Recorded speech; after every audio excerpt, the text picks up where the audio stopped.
안녕하세요. 성형외과 전문의 전여름입니다. 오늘은 유방재건에 대해서 알아보도록 하겠습니다.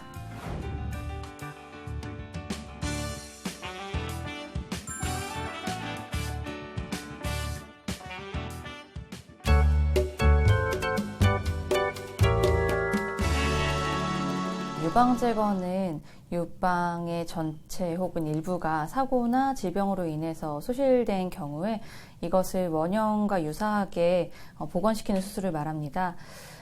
유방은 여성성을 상징하는 가장 중요한 신체 기관이라고 볼 수 있기 때문에 이것이 손실되었을 때 발생할 수 있는 환자분들의 우울감, 스트레스, 상실감 이런 것들을 완화시키는 것이 수술에 가장 큰 의의가 있겠고 또 신체 비대칭으로 인해서 발생할 수 있는 불균형, 변형, 그리고 통증 이런 것들을 완화시키고 그리고 인조유방 사용으로 인해서 불편감을 해소하는 것도 수술의 목적이라고 볼 수 있겠습니다.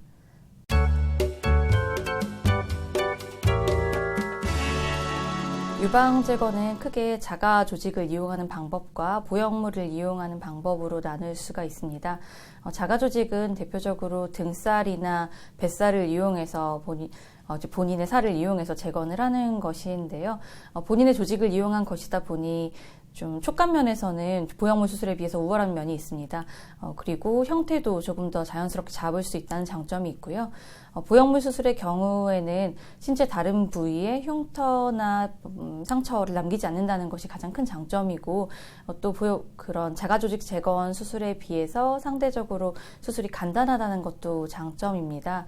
그래서 암 절제술 이후에 남아있는 조직의 양과 환자분 반대측 가슴의 볼륨, 형태, 그리고 환자분의 전신 상태, 그리고 환자분의 선호 이런 것들을 모두 다 종합적으로 고려해서 수술을 결정하게 됩니다.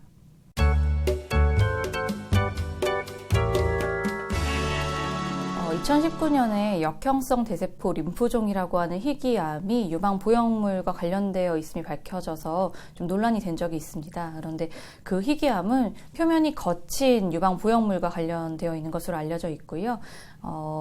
그래서 그런 논란이 있고 나서는 그 보형물은 지금 사용이 중지되었고 상대적으로 안전한 표면이 매끈한 표면의 보형물을 이용해서 유방 재건 또는 유방 확대 같은 수술을 시행하고 있습니다. 또 이미 거친 표면의 유방 보형물을 이용해서 재건이나 다른 확대 수술을 시행받으신 분들의 경우에도 이 암 자체가 발생 확률이 워낙 낮기 때문에 굳이 제거를 하거나 매끈한 표면의 보형물로 교체하는 것은 권고되고 있지 않고요. 주기적으로 검진을 받으시고 그리고 혹시라도 가슴이 갑자기 커지거나 만져지는 종괴가 있으면 그럴 때 조기에 검진을 받으시는 것을 권해드리고 있습니다.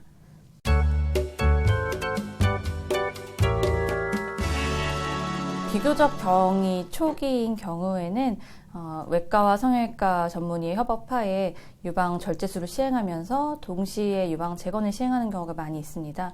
하지만 비교적 병이 좀 진행된 경우라든지 또는 다른 이유로 유방 재건을 즉시 시행하지 못했을 때는 항암이나 방사선 같은 추가적인 치료가 종료되고 외과의로부터 재발 가능성이 좀 낮다라는 판정을 받으신 이후에 재건을 하시는 것을 권하고 있습니다.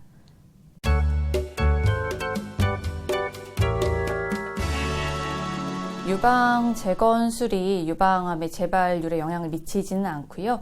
또 검진에도 크게 영향을 미치지 않습니다. 그래서 이런 부분에 대해서 걱정은 조금 내려놓으셔도 괜찮고 또 추후에 예정된 항암이나 방사선, 호르몬 치료 같은 것도 계획대로 진행을 하실 수가 있기 때문에 크게 걱정은 하지 않으셔도 괜찮습니다. 다만 병이 어느 정도 진행되어 있는 경우에는 유방 재건의 시기라든지 유방 재건 여부를 주치의와 충분히 논의하시고 결정하시는 것이 좋겠습니다.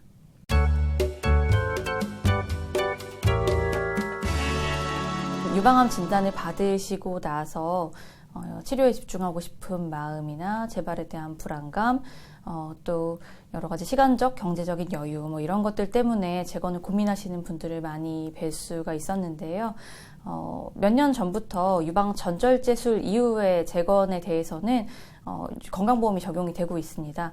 그래서 경제적인 부담도 예전에 비해서는 많이 덜어졌고 또 암 치료를 하시고 나면 얼마 지나지 않으면 또 일상으로 복귀하시게 되고 계속 삶을 살아가시게 될 텐데 너무 질의 걱정으로 인해서 포기하지 마시고 저희 전문가와 함께 고민하시고 논의하시면 좋겠다는 생각입니다. 지금까지 유방재건에 대해서 알아보았습니다. 감사합니다.